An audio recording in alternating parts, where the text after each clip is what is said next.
अच्युतं केशवं कृष्णदामोदरं रामनारायणं जानकीवल्लभम्। ओम नमो नारायण। ओम नमो भगवते वासुदेवाय। जय श्री कृष्णा। राधे राधे। जय माता दी। हर हर महादेव। जय भोलेनाथ।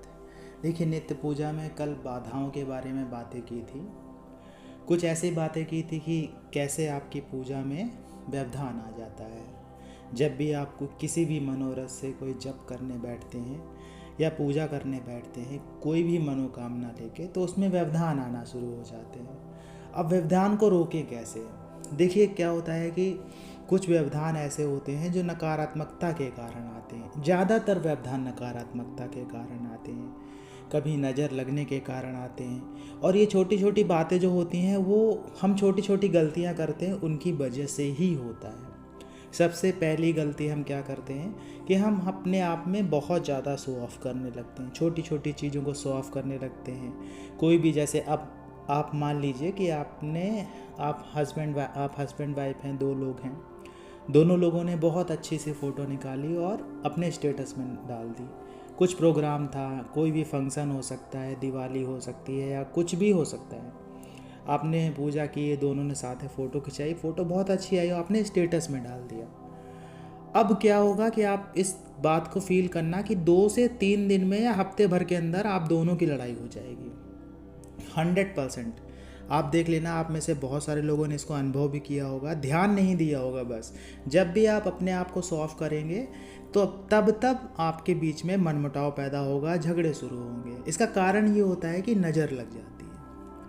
ऐसे ही नज़र लगती है जब आप पूजा पाठ में बैठते हैं। कभी कभी क्या होता है कि हम पूजा पाठ कम करते हैं, हम शो ऑफ बहुत ज़्यादा करने लगते हैं कि हम तो इतने मंत्र जप करते हैं, हम तो इतने घंटे पूजा करते हैं, हमें सुबह अभी पूजा करने जाना है, अभी शाम को जाना है, मेरे पास टाइम नहीं है, तो ऐसा है वैसा है।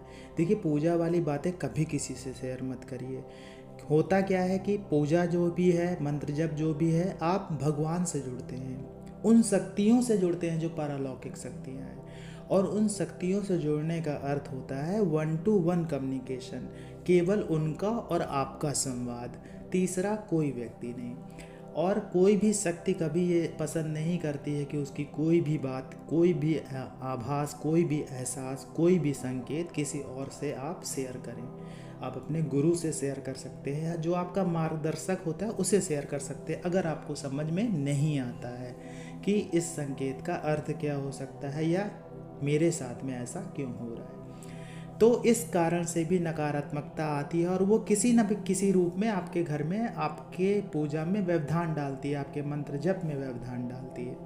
हो सकता है वो बच्चों की लड़ाई के रूप में आ जाए, हो सकता है वो टेलीफोन बजे या आपका फ़ोन बजे उस रूप में आ जाए, या फिर आपस में कई लोग झगड़ा करने लगे, कोई टीवी तेज़ चला दे, कोई गाने तेज़ चला दे।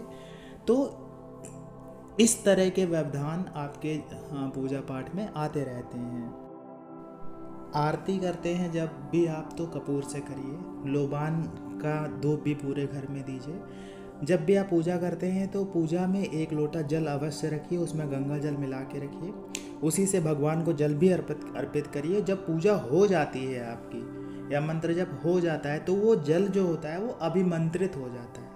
जब आप कोई पाठ करते हैं तो आपकी जो एनर्जी निकलती है उस पाठ को करने के लिए, जो एनर्जी भगवान तक पहुंचती है, तो उस जल में भी जाती है।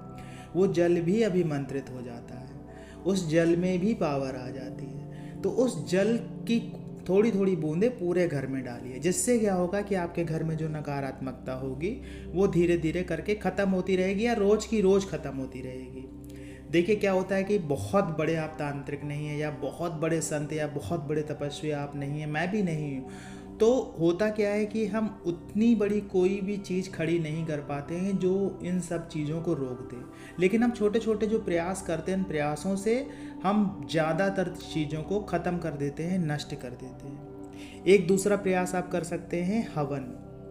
अगर आप वीकली हवन करते हैं, सप्ताह में 1 बार हवन करते हैं, या फिर महीने में एक बार हवन करते हैं। तो हवन से भी नकारात्मकता ख़त्म होती है घर की। और सबसे बड़ी बात ये होती है कि आपके जो देवी देवता होते हैं बहुत तेज़ी से जागृत होते हैं। आपके मंत्र में बहुत तेज़ी से ऊर्जा आना शुरू हो जाती है, आपका मंत्र बहुत तेज़ी से एक्टिव होना शुरू हो जाता है। कोई भी आपके देवी देवताओं को बांध नहीं पाता है अगर आप जप करते हैं तो, और जप करने के बाद में उसका हवन करते हैं तो हवन बहुत ज़्यादा फलदायी होता है। हवन का अर्थ ही यही हो जाता है कि उसमें कुछ आहुति देना, अग्नि में किसी भी देवी देवता के नाम से आहुति देना। देखिए, कोई ज़रूरत नहीं है आप सोचो कि इसका विधि विधान क्या है, इसका ये क्या है, वो क्या है। ज़्यादा विधि विधान के चक्कर में मत फंसिए। आम की लकड़ियाँ लेके आइए, उन्हें कपूर की सहायता से जला लीजिए और गणेश भगवान को जिस प्रकार से आप पहले पूजते हैं उन्हीं के नाम से आहुति देना शुरू करिए। और जो भी देवी देवता आप जानते हैं, जो भी मंत्र आप जानते हैं, उन सभी के मंत्रों के आखिरी में स्वाहा लगा के आहुति दे दीजिए हवन सामग्री से।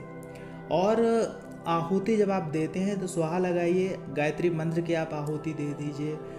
मृत्युंजय जप होता है, उसके मंत्र की आहुति दे दीजिए। तो इस तरह से आप सभी देवी देवताओं के नाम से भी आहुति दे सकते हैं। स्थान देवता, ग्राम देवता, बस्ती देवता, नगर देवता, क्षेत्रपाल भगवान, ब्रह्मा, विष्णु, महेश, सभी के नाम से, जितने भी देवी देवता आप जानते हैं उन सभी के नाम से आहुति दे दीजिए। उसके बाद में जो आप मंत्र जप करते हैं उस मंत्र का कम से कम 108 बार आहुति दे दीजिए। तो ऐसे अगर आप जप करेंगे और जप के बाद में हवन करेंगे तो आपके घर में जो नकारात्मकता है वो धीरे धीरे ख़त्म हो जाती है। और आप विश्वास नहीं करेंगे कि आपके मन में ऐसे ऐसे विचार आना शुरू हो जाएंगे, आपके मन में ऐसी ऐसी चीज़ें आना शुरू हो जाएंगी जो आपकी सारी समस्याओं को ख़त्म करने लगेंगी। आपकी जितनी भी परेशानियां हैं उनके रास्ते आपको दिखना शुरू हो जाएंगे। देखिए, बिना कर्म के आपको कुछ मिलेगा नहीं, ये ध्यान रखिएगा। ऐसा नहीं है कि आप बिना कर्म के ही आपको सब कुछ मिल जाएगा। हाँ, इतना ज़रूर है कि आपको बहुत थोड़े से प्रयास से बहुत सारी चीज़ें मिलना शुरू हो जाएंगी। आपको रास्ता दिखना शुरू हो जाएगा, आपका विजन क्लियर होना शुरू हो जाएगा। जैसे आपका मन भटकता रहता है, आप समझ नहीं पाते हैं कि आप क्या करें, ये करें या वो करें, तो ये सारी चीज़ें क्लियर होना शुरू हो जाएंगी। आपको कोई कष्ट होने वाला होगा तो उससे पहले ही आपको पता चल जाएगा। कोई बड़ी घटना आपके साथ दुर्घटना के रूप में होने वाली होगी तो छोटे से होके निकल जाएगी। देखिए, क्या होता है कि जो भी चीज़ें आपकी लिखी रहती हैं कुंडली के हिसाब से कि आपके साथ ये हो सकता है, वो हो सकता है, बहुत सारी चीज़ें बुरी भी लिखी होती हैं कि आपके साथ में ऐसी घटना हो सकती है, वैसी घटना हो सकती है, तो वो घटनाएं घटती हैं। लेकिन जब आप जप करते हैं, हवन वगैरह करते हैं, पूजा पाठ में रहते हैं, अध्यात्म में रहते हैं, तो इस सब चीज़ें का जो प्रभाव होता है वो बिल्कुल कम हो जाता है, ख़त्म जैसा हो जाता है। आप ख़त्म भी कर सकते हो उसके प्रभाव का, ऐसा नहीं है कि आप ख़त्म नहीं कर सकते हैं। तो ये सारी चीज़ें आप करेंगे तो आप अपने जीवन में बदलाव कर ही लेंगे। एक जैसे कमेंट्स में था कि अगर फ़ोन बजता है तो आप फ़ोन ऑफ़ करके रख सकते हैं। हाँ, ऑफ़ भी कर सकते हैं, साइलेंट भी कर सकते हैं, वो तो एक अलग चीज़ हो गई। पूजा में बैठते हैं तो बच्चों को समझा भी सकते हैं पूजा करने से पहले कि देखिए आप लोग शोर मत मचाइएगा, हम पूजा करने जा रहे हैं, थोड़ी देर बिल्कुल डिस्टर्ब मत करिएगा। अपने घर में सबको बता सकते हैं, जो भी आपके सदस्य होते हैं, कि टीवी का वॉल्यूम ज़्यादा ना करें या आपस में ज़्यादा तेज़ बातें ना करें, थोड़ा समय दे दें, 10-15 मिनट, जो आधा घंटा 1 घंटा जो भी आप करते हैं, तो उसमें आपको समय मिल जाएगा और लोगों को पता रहेगा कि आप ऐसा कर रहे हैं, आपके परिवार वालों को, तो वो उन सब चीज़ों का ध्यान रखेंगे। और एक और चीज़ कर सकते हैं, जैसे आप सुबह पूजा करते हैं तो अगर आप जल्दी पूजा करेंगे तो उस समय कोई व्यवधान आएगा ही नहीं, क्योंकि ज़्यादातर लोग अपने काम में व्यस्त रहते हैं सुबह सुबह या फिर सो रहे होते हैं उस समय पे। और शाम को आप देर से पूजा कर सकते हैं, जैसे सभी ने खा पी लिया, सब लोग अपने बेड पे चले गए लेटने के लिए, उस समय भी आप मंत्र जप जो आप करना चाहते हैं वो भी कर सकते हैं, तो वो भी एक रास्ता रहता है। तो आशा ये जानकारी आपको अच्छी लगी होगी कि व्यवधान अगर आते हैं तो हम उनको कैसे रोक सकते हैं, कैसे उनका उपाय करके कैसे इन सब चीज़ों से बच सकते हैं और अपनी पूजा को सार्थक बना सकते हैं, सफल बना सकते हैं। आशा ये जानकारी आपको अच्छी लगी होगी। जानकारी अच्छी लगी हो तो वीडियो को लाइक करिएगा, कमेंट्स में जय माता दी, जय श्री कृष्णा, हर हर महादेव लिखिएगा। मिलते हैं आपसे अगले वीडियो में नई जानकारी के साथ में, तब तक के लिए जय श्री कृष्णा।